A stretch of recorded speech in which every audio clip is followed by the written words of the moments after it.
Pinagtangkaang patayin ni Leon ang kanyang asawang si Savannah upang masolo nito ang kumpanya ng babae at makasama na nito ang childhood sweetheart nito na si Brianna.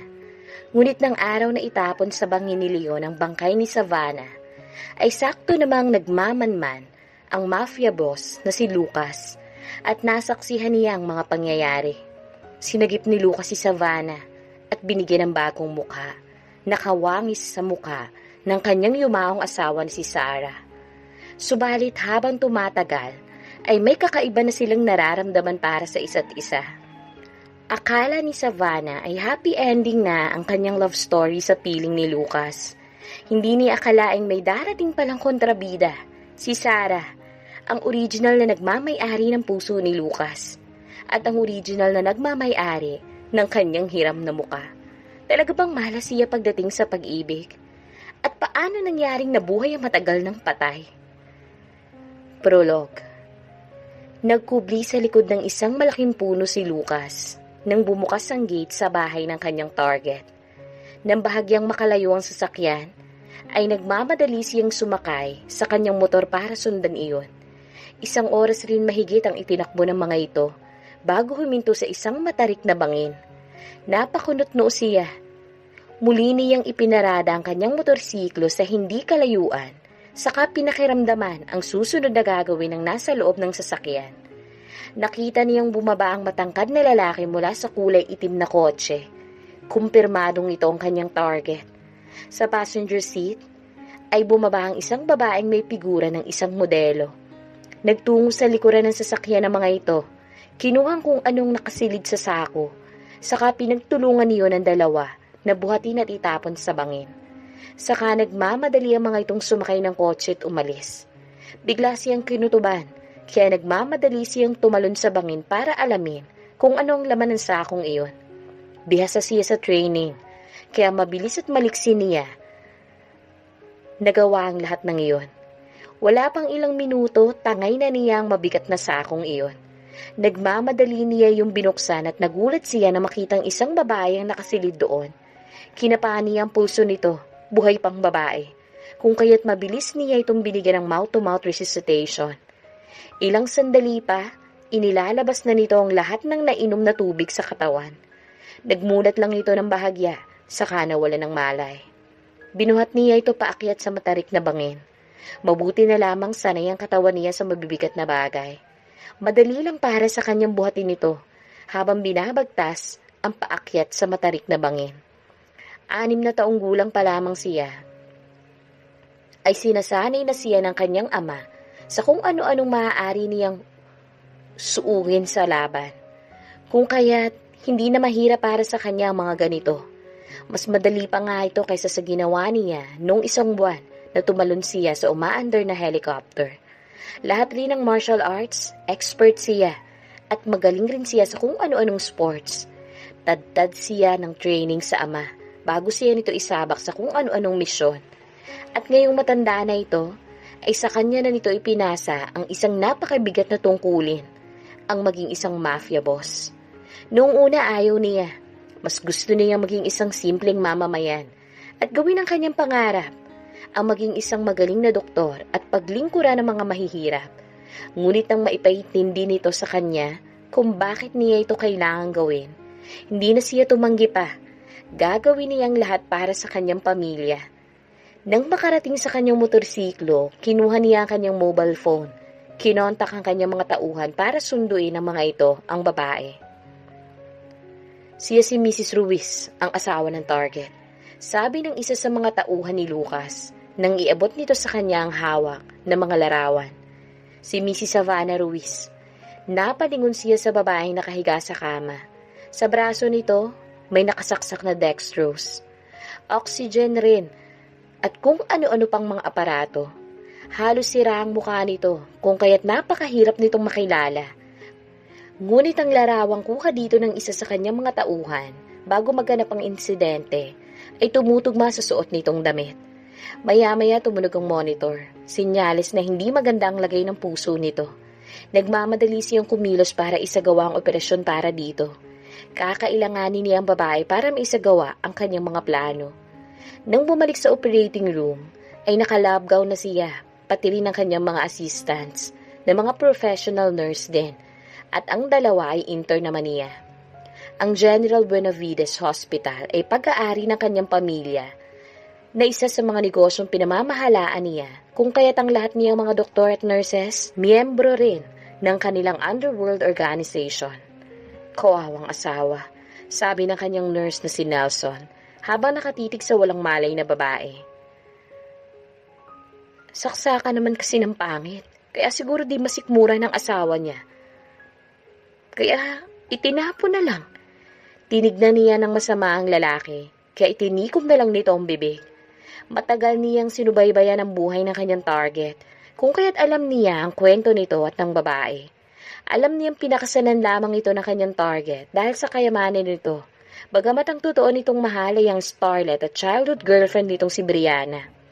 Nang mamatay ang mga magulang ni Savannah sa isang car accident, na ang kanyang target rin naman ang may kagagawan, nagsimula ang pagmamaltrato ng kanyang target sa asawa nitong si Savannah.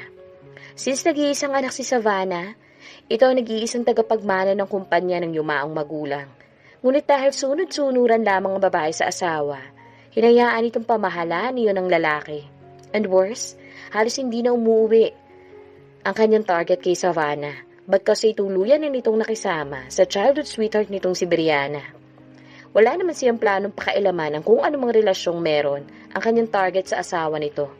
Ang gusto lang naman niya, mapatay ang lalaking yun. Ngunit may naisip siyang mas magandang plano ngayon. Habang pinagmamasdan niya ang kaawa-awang babae. Sa lahat ng ayaw niya, yung inaapi ang mga taong walang kalaban-laban. Isa pa, mas magiging exciting ang laban kung makikita niyang magugulat ang kanyang target kapag nalaman nitong buhay ang asawa nito. Ngunit hindi ba mas magiging kapanapanabik kung sa halip na pangit, gawin niyang very attractive ang asawa nito? Ngunit hindi niya basta-basta mababago ang mukha ng babae hanggat hindi pa siya nito binibigyan ng consent na ayusin niya ang mukha nito. Labag yun sa SOP. Kailangan niyang kausapin nito ng masisinan at ipalawanag kung bakit gusto niya itong tulungan. Ngunit sa ngayon, kailangan muna niyang siguraduhin na ligtas na ang babae sa kamatayan. Matapos ang isang linggo, unti-unti nang bumalik ang lakas ni Savannah. Medyo humuhupa na rin ang mga tinamuni niyang sugat sa kanyang katawan. Ngunit bakit isang linggo na siya dito sa ospital, hindi pa rin siya dinadalaw ng kanyang asawa? Alam ba nito kung nasa ang ospital siya? Bumukas ang pinto ng kanyang silid, pumasok ang kanyang doktor. Mas mukhang artista ang matangkad na lalaki kaysa mukhang doktor. Napakaganda rin ang tindig nito. Palagay niya mas matangkad pa ito ng konti kaysa sa kanyang asawa. Para itong isang bidang Turkish actor sa series na pinapanood niya noon, kapag naiinip siya sa paghihintay sa kanyang asawa. Kumusta na ang pakiramdam mo? Nag-aalalang tanong nito sa kanya. Wala na bang masakit sa'yo? Umiling siya saka tumingin dito. Pwede na ba akong lumabas? Yung hospital bill, ipapadala ko na lang kapag nakauwi na ako. I'm sure nag-aalala na ang asawa ko at napangisi ito. Palagay mo mag-aalala ang asawa mo sa'yo?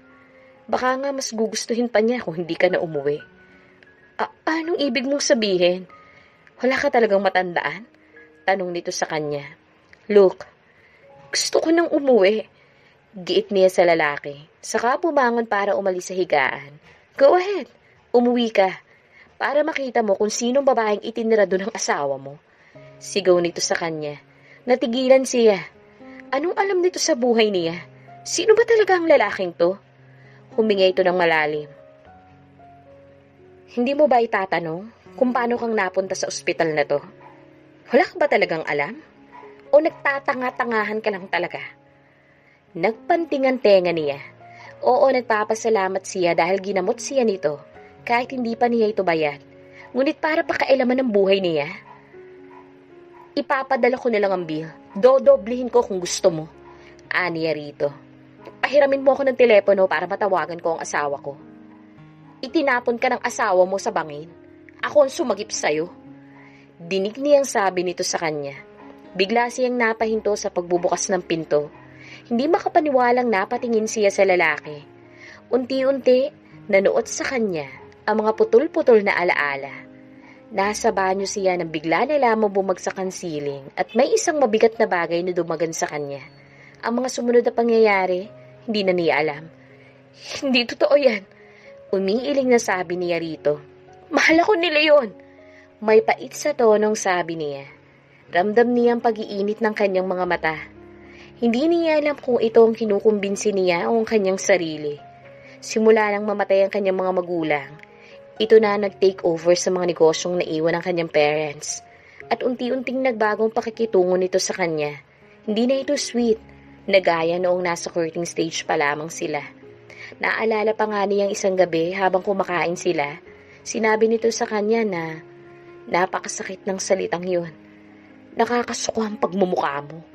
Maski ikaw siguro, nasusuka sa sarili mo kapag tinitingnan mo sa salamin. Kaya pwede ba? Huwag mo kong tatawaging honey sa harap ng ibang tao. Ngunit pinalampas lamang niyang sinabi nito.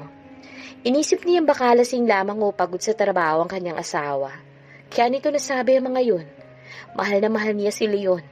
Kaya nga kahit halos hindi na ito umuwi ng bahay niya, matyaga pa rin niya itong hinihintay. Dumating pa nga sa puntong paayag na siya kahit siya na lamang ang magmahal dito. Huwag lang siya nitong iwan. May kinakasama na ngayon ang asawa mo. Alam mo ba yon? Yamot na nilingon niya ang lalaki. Kay lalaki mong tao, napaka-chismoso mo. Ano bang pakialam mo sa buhay namin, ha? Gusto ko itang tulungan. Willing akong isailalim ka sa cosmetic surgery.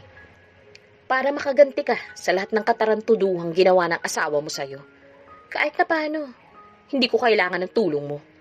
Mayabang na sabi niya rito, salamat na lang. Don't worry, ipapadala na lang sa'yo ng asawa ko ang kabayaran sa lahat ng ginawa mo para sa akin. Pagkasabi nun, nagmamadali na siyang lumabas ng kanyang kwarto. Walang lingong likod na tumakbo siya palabas ng gusali.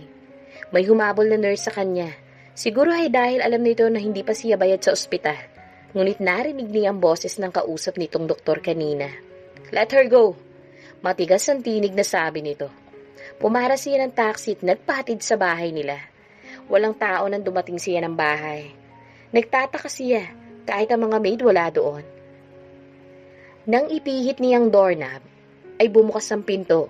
Nagmamadali siyang pumasok sa loob. Maya-maya narinig niya ang pagpasok ng isang sasakyan. Napangiti siya. Nasasabik siyang makita ang kanyang asawa. Sasalubungin sana niya ito, ngunit laking gulat niya nang makitang hindi lang ito ang bumaba ng sasakyan. Kasama nito ang ex-girlfriend nitong si Brianna. At base sa ekspresyon ng mukha ng mga ito, parang ang saya-saya ng dalawa. Nagmamadali siya nagtago sa likuran ng couch, kung saan hindi siya mapapansin ng mga ito. Hanggang kailan mo ba pinag-day off ang mga maids? Dinig niyang tanong ni Brianna. Sabi ko mag-day off sila ng isang buwan, since ipaparemodel ko tong bahay. Sanay naman sila na pinagde-day off namin sila ng ganun katagal. Tuwing pinapabago namin ang design ng bahay dito. Kaya hindi na nila yun pagtatakhan pa. Dinig naman niyang sabi ni Leon. Napakagaling rin ang plano mo, kawawang Savannah. Pero masaya na siguro siya kung nasan man siya ngayon. Sa impyerno man o sa langit. Tumatawang sabi ni Brianna. Natutop niya ang kanyang mga labi. Hindi siya makapaniwala sa kanyang narinig. Matagal ko nang gustong maitira ka dito, love. Dinig niyang sabi ni Leon. God, kung alam mo lang, ang lahat ng tiniis ko tuwing gigising sa umaga katabi ang mukhang unggoy na babaeng yun. Ang lakas ng tawa ni Brianna. I know, bumabaliktad siguro ang sikmura mo sa tuwing nakikita mong pangit na babaeng yun. Naku, oo, at wala akong ibang nasa isip kundi ikaw. Nakita niyang hinila ni Leon ang bewang nito palapit sa katawan nito at saka siniil ng halik sa mga labi. Hindi na niya napigilan ang pagpatak ng kanyang mga luha. Pigil na pigil lamang ang ginawa niyang pag-iyak. Wala na tayong dapat alalahanin pa. Nasa akin ang kumpanya. Patay na si Savannah. By the time na may maghanap sa kanya, malamang nakain na yun ng mga pating sa dagat. Madali lang naman palabasing naglaya siya, since may history naman siya ng ganong ugali, maski nung dalaga pa siya.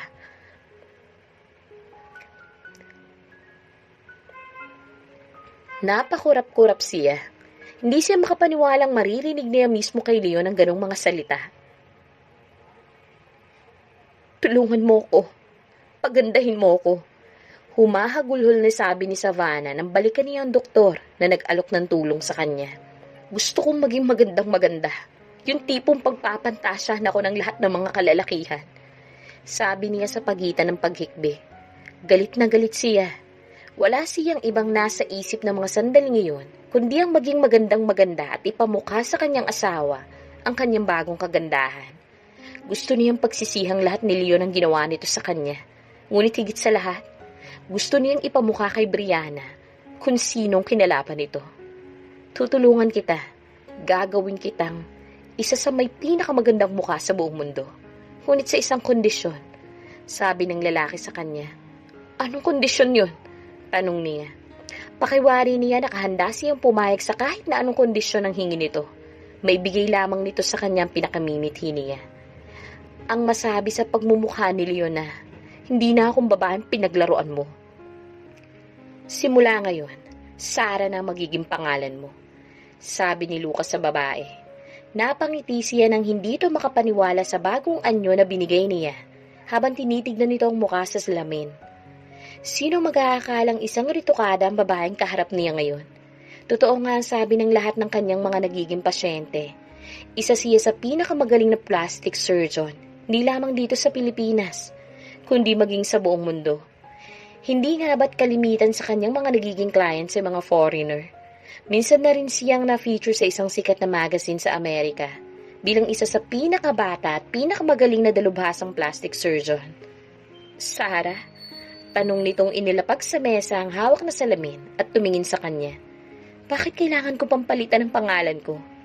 Tanga ka ba? Ang alam ng asawa mo, patay ka na, di ba? Napahinga ito ng malalim, saka maya-maya, narinig niyang kumulo ang tiyan nito. I guess, kailangan mo na akong pakainin. Nagugutom na ako. Nakangiting sabi nito sa kanya. Gusto ko ng masarap na pansit bihon, fried chicken, fried rice, rilyanong bangus, adobo. Ikaw lang ang nakilala kong munti ka ng mapatay. Ang takaw-takaw pa rin. As if baliwala lang sa iyong lahat ng pinagdaanan mo. Sabi niya rito. Matakaw talaga ako kapag nai-stress ako eh. Nakangusong sabi nito sa kanya. Saka iginala mga mata sa condo unit. Mukha namang afford mong kumuha ng maid. Bakit nagtsatsaga kang tumira dito sa unit mong mag-isa? Usisa pa nito sa kanya. Dahil ayoko may nakikialam sa mga gamit ko. Besides, kaya ko naman. Sa Amerika ako nag-aral kaya natuto ako na huwag umasa sa iba. Sagot niya rito. Kaya pala ang sarap-sarap mong magluto. Anitong muling napaisip. Kung mapapanggap akong asawa mo at dito ako titira kasama mo, kailangan ko ng maid. Wala akong alam sa gawaing bahay at baka nakakalimutan mo ang isa sa mga kondisyon ko na pinirmahan mo noon. Paalala niya rito. Isa sa mga kondisyon ko na lahat ng sasabihin ko, susundin mo, hindi ba? At lahat ng ituturo ko sa'yo, gagawin mo. Isa sa ituturo ko sa'yo, kung paano magluto. Napamaang to sa kanya. Napangisi siya. Kinuha ang bawang at sibuyas. Panoorin mo ako maghiwa nito. Ani ang pinakitaan nito ng sample kung paano ang tamang paghihiwa ng sibuyas at bawang. Saka inabot ang natitirang mga bawang at sibuyas sa babae. Oh, ikaw naman. Aniya dito. Parang natatakot na sinubukan itong hiwain ng mga iyon. Rumolyo ang mga mata niya na makitang hindi ito marunong humawak ng kutsilyo. Kaya ka naman pala ipinagpalit sa iba ng asawa mo eh. Dahil lang hindi ako marunong magluto, ipagpapalit na niya ako sa ibang babae. Nagdadamdam na tanong nito sa kanya. Nakita niya ang sumuong luha sa mga mata nito. I'm sorry. Halos paanas lang nasabi niya rito saka inagaw na dito ang hawak nitong kutsilyo. Baka bukas pa tayo makakain kung hihintayin pa kitang matutong maghiwa nito. Nakaismid na sabi niya rito.